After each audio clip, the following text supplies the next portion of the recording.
What to do, YouTube? This is Acid Root. So I'm going to review Playaz Circle's debut album, Supply and Demand. Now, basically, this is a rap group composed of two rappers, one of which broke even years later, and his name is 2 Chainz. But on this album, he was referred to as Titty Boy, and then there's also Dollar Boy on here. So Titty Boy and Dollar Boy comprise Playaz Circle, and they were signed to Ludacris's Disturbing the Peace label, and this was Ludacris as executive producer of this album. So that's kind of the concept about it. They had some affiliates, basically a little bit of backdrop about Playaz Circle before. This is an album, it came out in late 2007, but it had actually been in the works for quite some time. And it had a number of tracks leaked and that type of stuff, and eventually it just kind of it got delayed and stuff like that. Like I remember that Gucci Bag with Shauna was actually a song that had been out for a while, and Duffle Bag Boy had been out since like the spring of 2007, and it had a different name, and it was going to be called Pound for Pound. That was the original concept behind it, but there's just a number of reasons why Playaz Circle delayed it. They had been signed to Ludacris's Disturbing the Peace since at least 2002. There was an album I reviewed of Ludacris's back in like last fall in September called Golden Grain, and Titty Boy and I don't remember if Dollar Boy was on Golden Grain, but I think at least Titty Boy was on Golden Grain, which came out in the fall of 2002. So they had been around since then, but it just kind of took them 4 or 5 years. Dollar Boy went to prison, and 2 Chainz got shot and that type of stuff. So there had been a number of circumstances that kind of delayed the project and that type of stuff, but it did finally show up in late 2007. But it just feels like the amalgamation of the project felt like it probably was something that should have came out in like 2006 or even 2005 or something, because it just had been in the works for a while. um I just learned this recently. I originally thought that this was the debut album by Playaz Circle, but I looked on Wikipedia, and apparently they dropped an independent album called United We Stand, United We Fall, or something like that. I'm gonna take a look. Yeah, United We Stand, United We Fall. So if you look hard enough, you can find an independent album by Playaz Circle, and it's not on Spotify, but I am going to try to see what's up with that project eventually, see if it's on YouTube and that type stuff. There's a number of singles on here, but there's one more thing I want to say. Like, really, this album is kind of eluded like streaming services and digital services just because of copyright claims towards the group. So it's kind of a tricky album to find. Like, every it's not every place that's going to have like particularly these two albums. Playaz Circle only dropped 2 albums, but both Supply and Demand and Flight 360 The Takeoff are kind of more somewhat mid-case collector's items, just because sometimes these albums get pulled from the market, sometimes they don't. They're just kind of here and there, back and forth as to whether or not they're available. So if you do find these albums somewhere, I would definitely get them, because this is quite a quality album, Supply and Demand. It's going to get a high score. But I'm going to go ahead and talk about the singles. So apparently there were 5 singles. Now, only really one single from this album charted, and it was a good look for all 3 of the people involved. But there were 4 other singles that they tried to promote with this album, so it's interesting enough. But the first single was Duffle Bag Boy, and this has Lil Wayne on the hook. Duffle Bag Boy has Lil Wayne on the hook, and 2 Chainz spits the first verse, Dollar Boy spits the second verse, so you know who's who. But basically, this is an outstanding song. It's a real great, emphatic, kind of sprawling club cut. I definitely feel like this is a nice one. It's not just a club cut. It can just be, it's a pretty uniform type song, easy kind of song that goes in the whip and that type stuff. This is a simple kind of this night venue kind of song. I just feel like it's an active kind of nightlife. Lil Wayne drops a very emphatic hook. This is probably one of Lil Wayne's best hooks. This is probably one of Lil Wayne's best hooks that he's done. I definitely feel like just the emphasis behind it. This single charted pretty high. I want to say it hit like 30, 35 on the Billboard 100. And considering that 2 Chainz and Dollar Boy as Playaz Circle had never charted up to that point, this is just kind of a spur of the moment, out of nowhere kind of hit for them. And just for the most part, most folks probably didn't know who they were up to this point. So this was kind of it was just a real kind of it was a popular song back in the fall of 2007 and early 2008, but then they just kind of vanished after that. They did have Ludacris and Lil Wayne affiliation, but I probably would have thought that a lot of people were like, damn, get some more songs with Lil Wayne, just because it was right around the time when Lil Wayne was getting ready to drop the Carter 3 and was red hot and that type of stuff and was getting ready to blow up, and the hype for him was undeniably large. And then it was also around the time when the Dirty South was quite large as well. Just a great time for rap music and that type of stuff, just between like a kind of relatively spare kind of time period for Ludacris and certain artists. Like Rick Ross didn't drop around this time, and T.I. was having legal problems. So there's just an interesting kind of bit of stuff that kind of went along with some of this, but it's just a real collective, real hooky kind of song. Like I said, perfect night venue song. Just has a escaping hook, great verses. 2 Chainz really rips apart this verse. He has some good punchlines in there talking about I'm on my 1,000th island. That's that salad dressing, that sort of stuff. But I've got thousands piling. That's that salad dressing. I'm on my 1,000th island. That type of stuff. Just real good night venue type song. Pretty emphatic. Deserved the success it got. The second single is Better Knock, and this has Ludacris on there. Ludacris is just on the hook, but this is an excellent kind of one. This is another kind of lit up, kind of glossy, kind of club type song. Definitely like the emphasis behind it. They just tear it apart. Maybe not quite as effectual as the Lil Wayne hook off of Duffle Bag Boy, but definitely a nice one. Ludacris delivers a nice hook also. He does a pretty good job with that. And 2 Chainz and Dollar Boy tear apart this song. So it's just a nice one. To me, it's kind of more of like a album cut single, or it's just kind of maybe like a promo single or something. But I think unfortunately after this point the singles just kind of became more hardcore rap only. I mean, Duffle Bag Boy at least crested into the mainstream. That was a known hit, but the other 4 singles were just more on the hardcore rap charts. Of that, none of these singles charted after Duffle Bag Boy. So this, I almost would say that in a lot of ways people probably felt like Playaz Circle was kind of a one-hit wonder just because of Duffle Bag Boy, but they had other hits. I mean, this album's going to get a high score. So Better Knock is a great club cut. Number 1 Trap Pick, the third single, is a great club cut also. This is a real number 1 Trap Pick, is a nice vanilla nightclub song. Not just a club song, but a nice vanilla nightclub kind of. We're stepping out, just appreciating the night lights and the flashy lifestyle and that type of stuff. Just a real flossing kind of song. Just relaxing, having a few drinks, that type of stuff.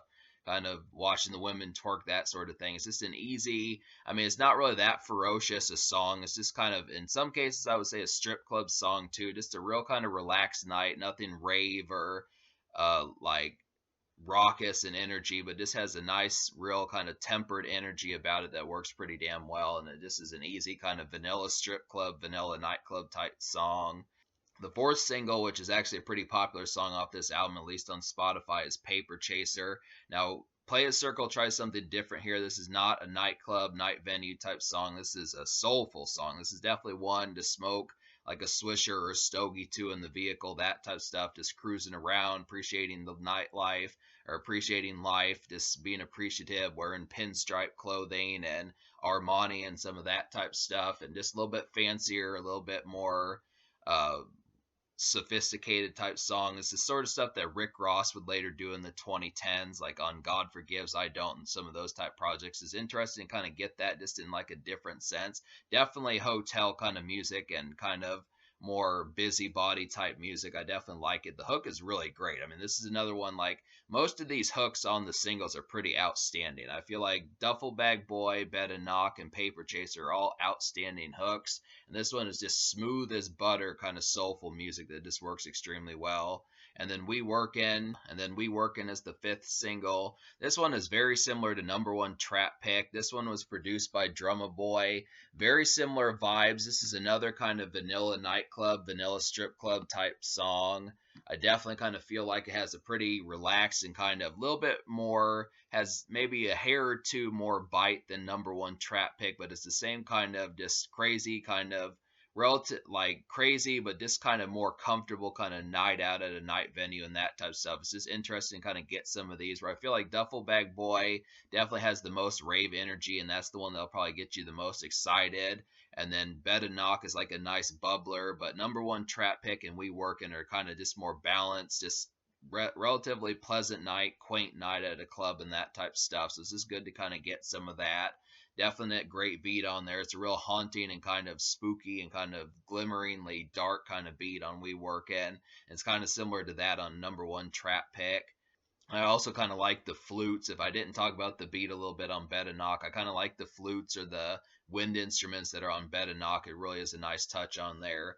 So I'm going to go ahead and recommend the 9 songs out of 11 I recommend. So basically, the only 2 songs I don't recommend to you are just Outlaw and Let Me Fly. And to talk about those 2 real quick, as far as the only 2 songs I didn't like Outlaw tries like some rap rock stuff, but just kind of had a little bit too quick a pace and is just a little bit too uppity and maybe a little bit too rave for the taste of what the album needed. I think they were trying to pull off what Shop Boys were doing in 2007 with Party Like a Rock Star, but they didn't quite pull it off as well. And then Let Me Fly was like the only real kind of thought provoking and more introspective type song, at least in kind of a more homely sense. In that one, I didn't really vibe with that one. But every other song, like some of these, like there are like 3 soulful songs on here. If you liked Paper Chaser, there's Dear Mr. L.A. Reid, which has a beautiful kind of very emphatic kind of soulful type beat on here. It just really makes you want to muse and smoke a cigar and that type of stuff, smoke a swisher, that sort of thing, and just kind of kick back and just appreciate life and that sort of thing. Definite smooth as butter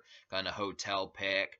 And then You Can Believe It with Ludacris is another soulful one. So they have at least 3 soulful songs. You Can Believe It, Ludacris actually spits a verse on there, and that's just a very emphatic kind of soulful type song. This works extremely well. These are just smooth as gloss, that type of stuff. Just really kick ass and that type of stuff. These work extremely well.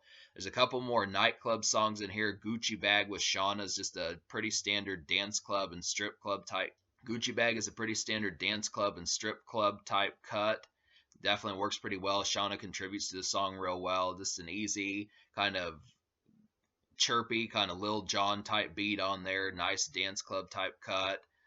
Paint Still Wet is another one that kind of is very similar to We Workin', a number one trap pick. Yeah, Paint Still Wet is another vanilla club type cut, very similar to We Workin', a number one trap pick. So these just work extremely well. It's just interesting that they just kind of packed this album full of night venue type cuts, put some soulful ones in here, which is a nice taste. It's interesting just to be able to say that Playaz Circle had some different vibes that they pulled off, not just the dance club. I mean, there's not very many dance club songs. I think Gucci Bag and maybe like well, yeah, I'd probably just say Gucci Bag is about the only real dance club song, but definitely some pretty standard vanilla nightclub and vanilla strip club type songs and that type stuff. But then has at least 5 or 6 vanilla nightclub songs like Duffle Bag Boy, Bed and Knock, Paint Still Wet, We Workin', and number one trap pick, I'll Do That. And then you've also got 3 soulful songs, which is Mr. L.A. Reid, Dear Mr. L.A. Reid, Paper Chaser, and You Can Believe It. I think the only other one that I forgot to talk about was Gucci Bag.